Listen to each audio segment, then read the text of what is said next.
નમસ્કાર વિદ્યાર્થી મિત્રો, ધોરણ 12 વિષય એકાઉન્ટ ની અંદર ચેપ્ટર નંબર 4 ની અંદર લાસ્ટમાં આપણે છેલ્લે તુલનાત્મક નફા નુકસાનનું પત્રક વિશે આપણે અભ્યાસ કર્યો હતો.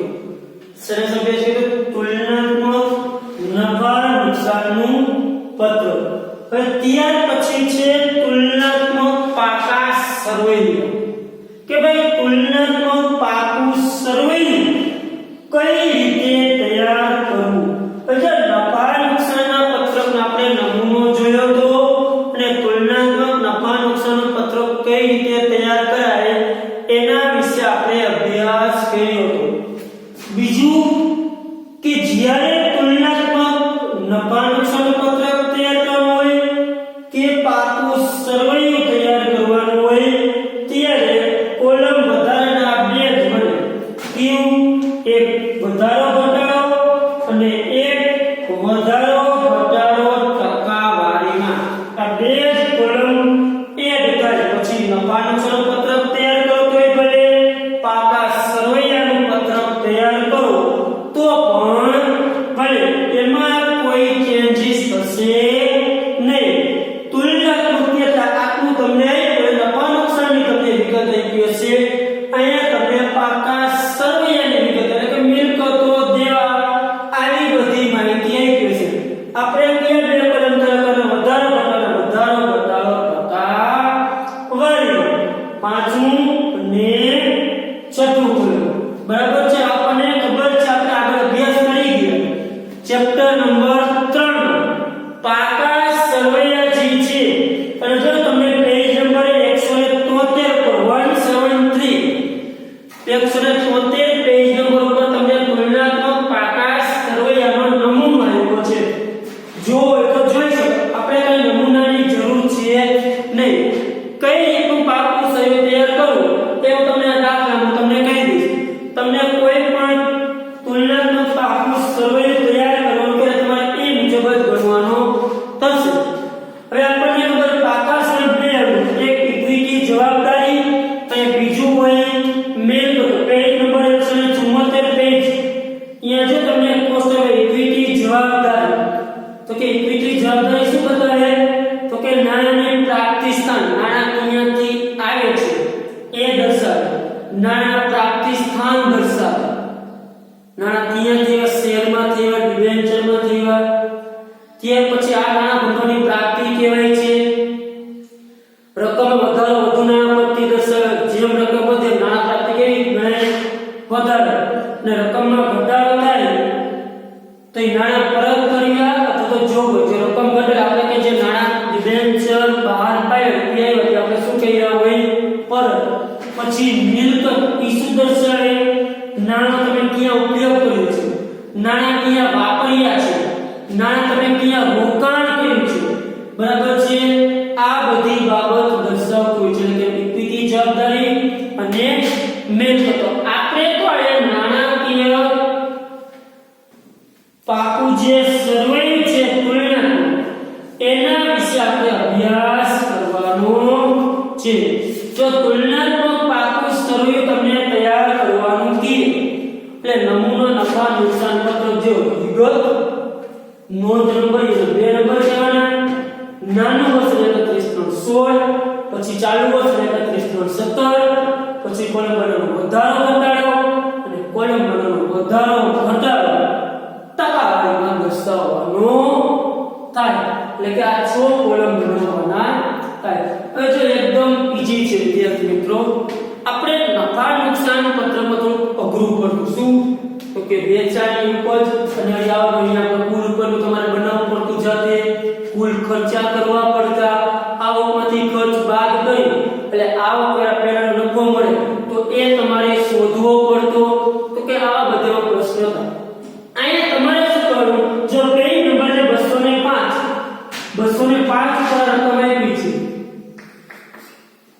હવે જ્યારે તમે તુલનાત્મક પાકું સરવૈયું તૈયાર કરો ત્યારે તમારે એકદમ ઈઝી કાંઈ નહીં કરવું.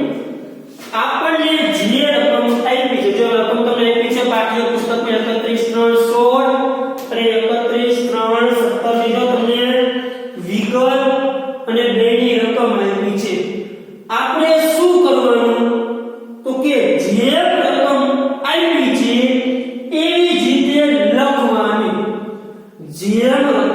આપેલી છે એ જ મુજબ કાંઈ ફેરફાર નહીં. જો પહેલામાં શું આપ્યું છે એટલો કરીને પૂછે લખો આપણે એટલો કરીને લખો શું આપ્યું છે તો કે ઇક્વિટી જબ આપણે લખો ઇક્વિટી જબ એમાં જે આપ્યું ચાલો પછી શું આપ્યું છે તો કે શેર હોલ્ડર્સ ના ભંડોળ એને નંબર 1 આપ્યો છે ને આને પૂછાય લખો શેર હોલ્ડર્સ ના ભંડોળ જે આપ્યું છે એમાં જે મુજબ આપ્યું છે મુજબ લખો ચાલો શેર હોલ્ડર્સ ના ભંડોળ ચાલો ત્યાર પછી શું આપ્યું ચાલો આપણે લખો કરી જે આપ્યું તો કે પહેલા આપ્યું શેર તો આપણે લખો શેર મૂડી ચાલો શેર મૂડી 2 તો આપણે લખો 2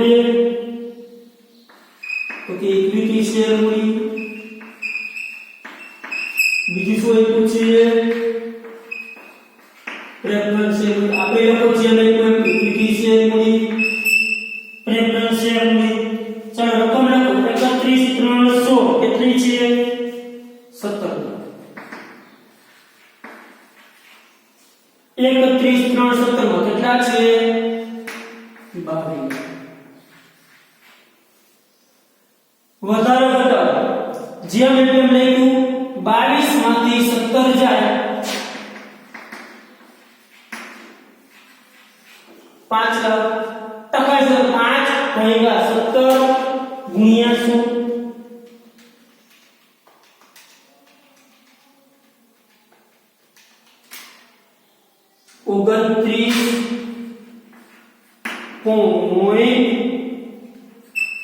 29.41% પ્રેફરન્સ શેર મૂડી 31 3 16 માં એક છે 12 લાખ 31 3 17 માં એક છે 10 લાખ ચાલો વધારે ઘટાડો તુલનાત્મક છે નફા નુકસાન પતન 10 માંથી 12 જાય 2 લાખ કેવા માઈનસ ટકા છે તો 2 લાખ ભાગ્યા 12 લાખ ગુણ્યા 100 તો કે કાઉન્સમાં લખશું માઈનસ છે એટલે 16.66% ચાલો લખાઈ ગયું તે પછી માં જે બીજું પૂછી લો ગ કઈ શું પૂછીએ અનામત અને વધારો ચાલો શું શું અનામત અને વધારો આપ્યા છે એક આપ્યું છે સામાન્ય અનામત આપણે જે આપ્યું છે એમ જ આપણે લખવું જવાનું છે કોઈ ચેન્જીસ નહીં જેવું રકમ આપી છે એ જ રીતે એ જ મુજબ ટાઈપ બીજું શું આપ્યું છે નફા નુકસાન ખાતું ચાલો સામાન્ય અનામત આપ્યું છે કેટલું 2016 માં 2 લાખ લખાય 2016 માં 2 લાખ 2017 માં કેટલું આપ્યું 240 વધારો 240 માંથી 2 લાખ જાય તો કેટલા આવશે 40,000 ચાલો ટકા છે 40,000 ભાગ્યા 2 લાખ ગુણ્યા 100 20%. ચાલો નફા નુકસાન તો કેટલું આપ્યું છે તો કે 2016 માં આપ્યું છે 81 અહીંયા છે 2 લાખ 10,000 2 10 માંથી 81 જાય ચાલો 30,000 ટકાવાળીમાં શું 30,000 ટકા કે છે પાંચમું કલર કે 30,000 ભાગ્યા ત્રીજું કલર લખ્યું 81 ગુણ્યા 16.67%. આપણે ગણી ગયા બે કોલમ આ બે આપણે કર્યું આ જે બે કોલમ છે આપણે રકમમાં છે આપ્યા છે એ મુજબ જ આપણે લખતું જવું છે વિગતે તમને રકમ આપી એ મુજબ તમારે વિગતે દર્શો ખાલી તૈયાર ક્યાં બે કોલમ કરવાના આ અને એક તૈયાર કરવું થાય આ એ તમારે વધારે આપણે આગળ જે રીતે બનાવતા એ મુજબ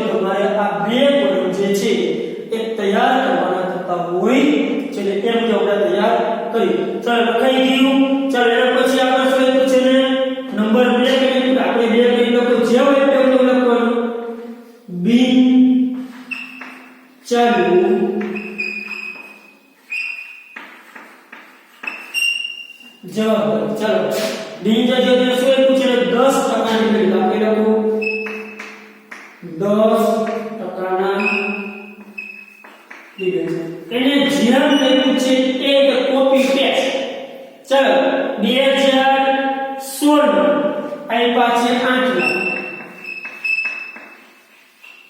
17 માં આપ્યા છે 6 લાખ ચલો વધારે ઘટાડો શોધો 6 માંથી 8 જાય તો કૌંસમાં માઈનસ 2 લાખ ટકાવારીમાં શોધી આ માઈનસ આવ્યો ટકા એ સમય દસો એટલે માઈનસ 2 લાખ ભાગ્યા 8 લાખ ગુણ્યા 100 25% કેવા કેમ કે આ માઈનસ ટકા એ સમય દર્શાવવાની માઈનસ ચાલો ત્યાર પછી નંબર 3 કરીએ છે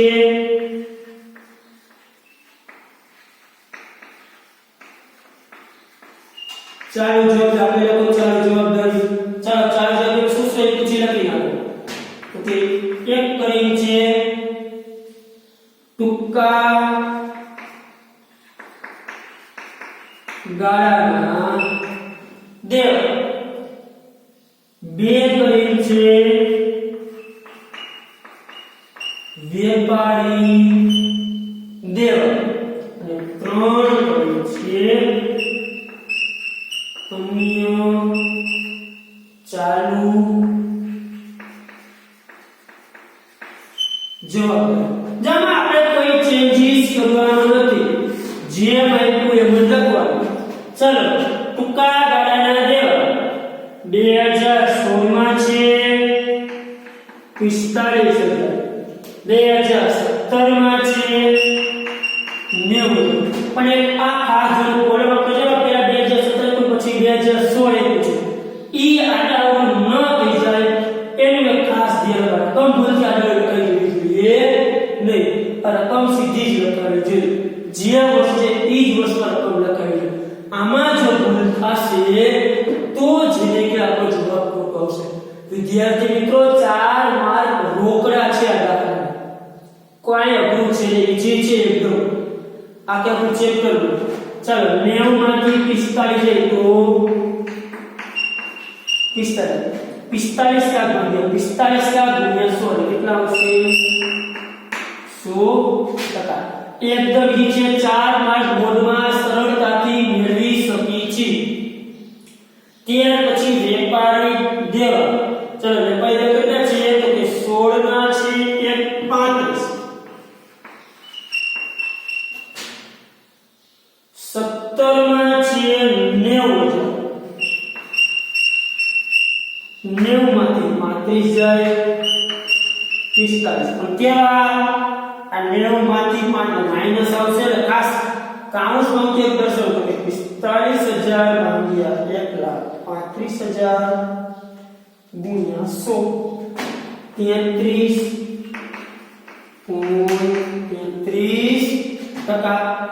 અન્ય જાવ જો કેટલી છે કે 70000 16 ની અને 17 ની કેટલી છે 70 તો ઘટાડામાં 2 તો કરી કે મળે તો કે ન મળે હવે જેમાં તમે સરળ કીધા હવે સરળ કરી નાખો કુલ કરી તેમાં જે આપણે કેવું કુલ કર્યા પછી 45 લાખ 17 માં છે 16 માં છે 45 લાખ 30000 અને 17 માં છે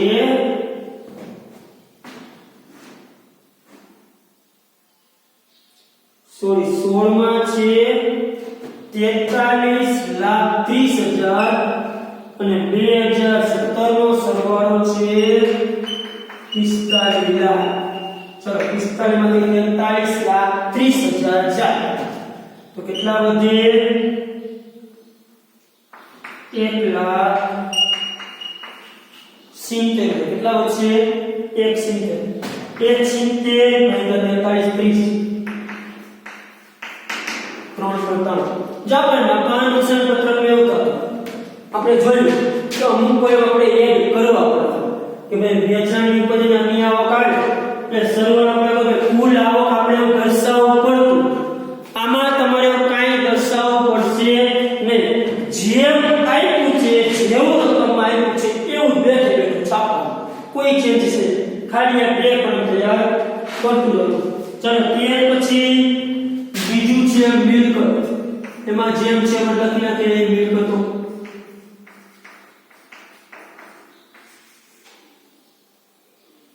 ચાલો એમાં છે પેલી બિનચાલુ, લખો બિનચાલુ મિલકતો.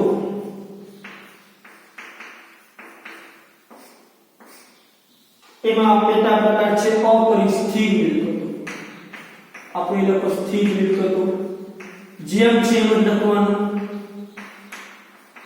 ચાલો સ્થિર મિલકત, એમાં પેટા પ્રકાર છે દ્રશ્ય મિલકત, એમાં છે યંત્રો અને ફર્નિચર. આપણે લખો યંત્રો અને ફર્નિચર, અને બે કર્યું છે અદ્રશ્ય. શું છે અદ્રશ્યમાં? તો કે પાઘડી અને પેટર્ન. લખો પાઘડી અને પેટર્ન. ચાલો 2016, આગળ 2016 નું બોલો છો, અને આ છે 17 જે વર્ષ છે ને. ચાલો 31/3/2016 માં યંત્રો છે 15. 17 માં છે 16. 16 માંથી 15 જાય 1 લાખ.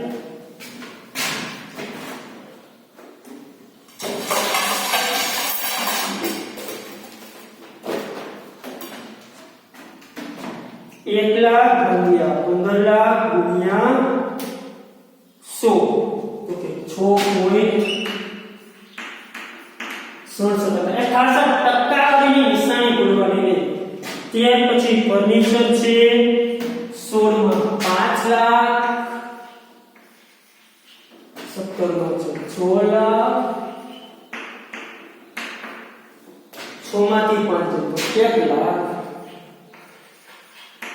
1 લાખ ભાગ્યા 5 લાખ ગુણ્યા 100 એટલે આવશે 20%. ત્યાર પછી શું આપ્યું છે? પાઘડી. પાઘડી છે 16 માં પાઘડી આપી છે 1 લાખ.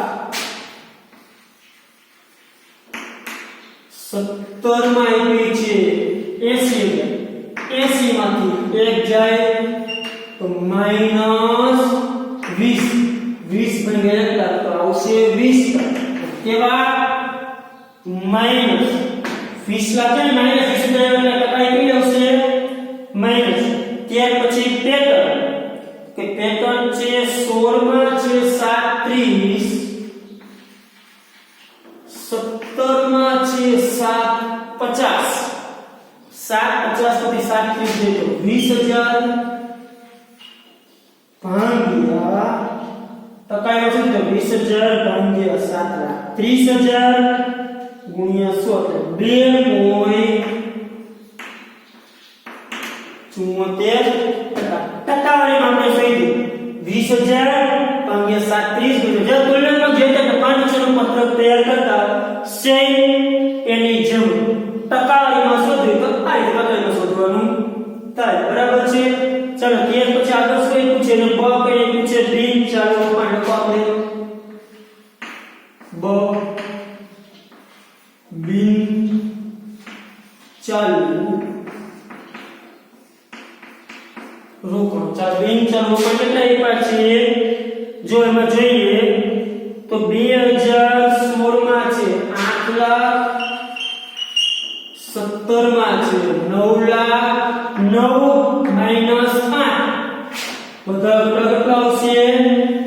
1 લાખ. કેટલા આવશે? 9 માઈનસ 8 1 લાખ. ટકાવારીમાં શોધીએ તો 1 લાખ ભાગ્યા 8 લાખ ગુણ્યા 100 12.5%. પાંચમું કોલમ અને ત્રીજું કોલમ ગુણ્યા 100. ત્યાર પછી શું આપ્યું છે ને 2 કઈ આપ્યું છે?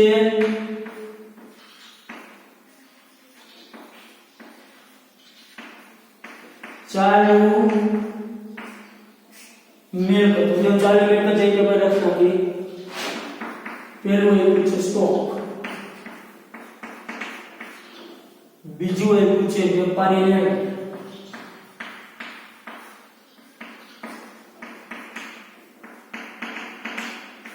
ત્રીજું આપ્યું છે ચાલુ રોકાણ,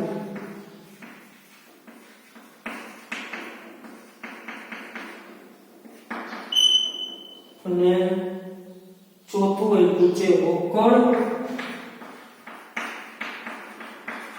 અને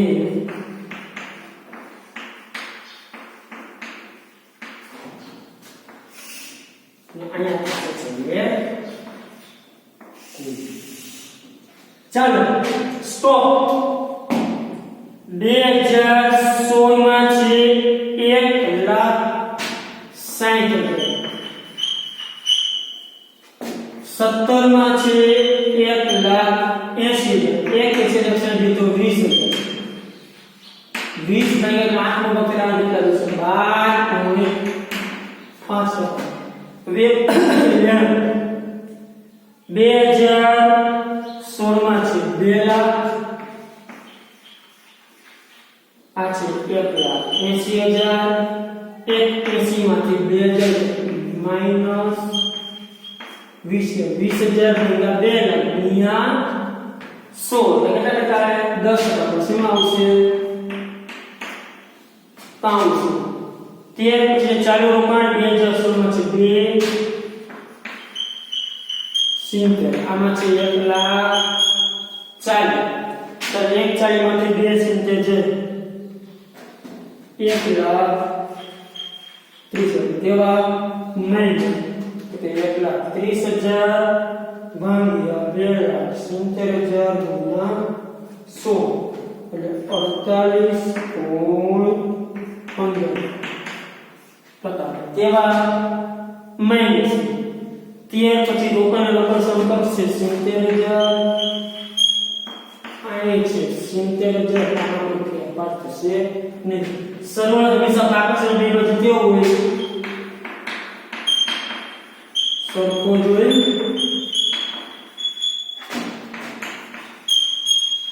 તો જો ટકારી બે કેવી આવશે?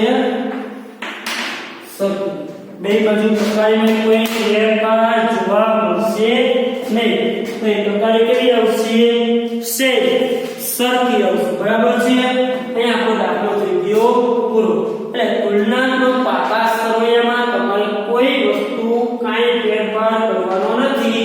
જે પેલું લખી નાખવાનું, ખાલી વધારે ઘટાડવાનું બાજુ પર મળે તમારામાં બાદ કરવું, બાકી નથી કઈ એડ કરવાનું, નથી કઈ બાદ કરવું, કોઈ વસ્તુ નહીં. જે રકમ આવી હોય એ જ મુજબ બેઠું તમારે છાપી દેવાનું છે, આમાં કોઈ ચેન્જીસ કરવાનો છે નહીં. બરાબર છે? આપણે જે બોર્ડની મુજબ જે દાખલા પરીક્ષામાં પૂછાયા હતા એ દાખલા આપણે અભ્યાસ કરી લીધો છે. એટલે કે અહીંયા આપણું ચેપ્ટર નંબર જે 4 છે, બરાબર છે, એ ચેપ્ટર આખું અહીંયા પૂર્ણ થાય છે. બરાબર? જે દાખલા પૂછાયા હતા બોર્ડની અંદર, આ વર્ષે જે રદ કરી નાખ્યા છે દાખલા, એ દાખલા આપણે ગણવાના થતા નથી. એટલે કે આ વર્ષે જે રાખેલ છે, ચાલુ વર્ષે જે રાખવામાં આવેલા છે એ દાખલાનો આપણે અભ્યાસ કરી લીધો છે.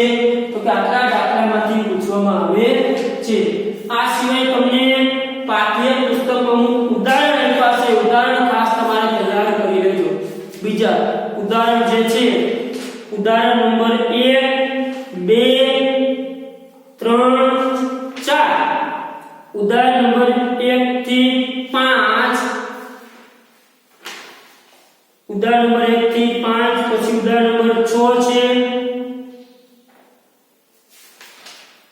પછી છે ઉદાહરણ નંબર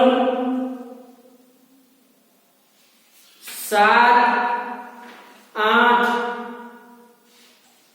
તો કે ઉદાહરણ નંબર 1 થી જે 8 છે એ ઉદાહરણ તમે જોઈ લેજો.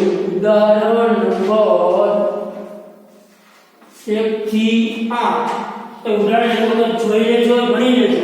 એમાં જો કઈ પ્રશ્ન હોય તમને તો મને પૂછો જો.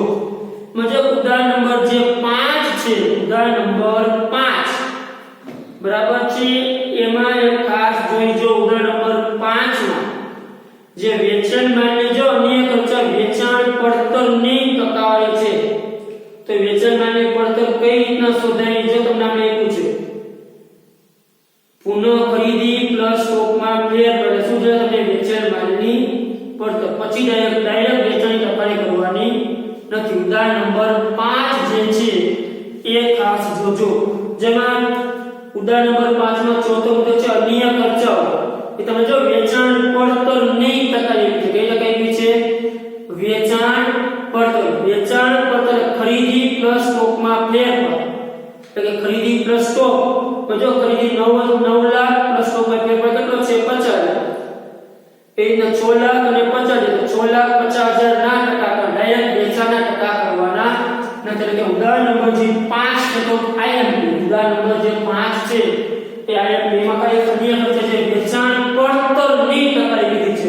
તો વેચાણની કીધી નથી. વેચાણની કીધું ડાયરેક્ટ વેચાણ સીધા ટકાવી કરી. પણ જે વેચાણ માલની પડતરની કીધી તે શરૂઆતનો સ્ટોક પ્લસ ખરીદી પ્લસ માઈનસ આખર સ્ટોક આવે. એટલે કે વેચાણ માલની જો પડતર આપી તો સ્ટોકનો ધન તફાવતમાં પ્લસ થાય. સ્ટોકનો તફાવત એ શું કરવો પડે? તમારે એમાં પ્લસ કરવામાં આવતો હોય. એટલે જો પહેલા વેચાણ માલની પડતર તમારી જો 2016 અને 17 ને શોધી છે. આ રીતે તમારે વેચાણ માલની પડતર શોધી પછી એની તમારે ટકાવારી કરવાની છે. તેમ છતાંય તમને જે ન સમજાય તો મને પૂછી શકો છો. એટલે કે ઉદાહરણ નંબર જે 1 થી 8 તમને અહીંથી હોમવર્ક બતાવી છે, પણ તે જે તમે ઘરે તૈયારી કરતા હોય અને ઉદાહરણમાં કોઈ ક્વેશ્ચન કઈ સમજાય નહીં ને દાખલામાં પણ કઈ તમને સમજાય નહીં તો તમે મને પૂછી શકો છો. એકદમ ઈઝી ચેપ્ટર છે. 4 માર્ક રોકડા છે. બરાબર છે? આમાં કઈ ક્વેરી હોય તમે તો મને પૂછી શકો છો. આ આપણું ચેપ્ટર નંબર જે 4 છે એ ચેપ્ટર આપણે પૂરું થાય. હવે આપણે ચેપ્ટર નંબર 5 જે છે આના પછીનું એનો આપણે નેક્સ્ટ લેક્ચરમાં અભ્યાસ કરશું. બરાબર? ચાલો થેન્ક યુ.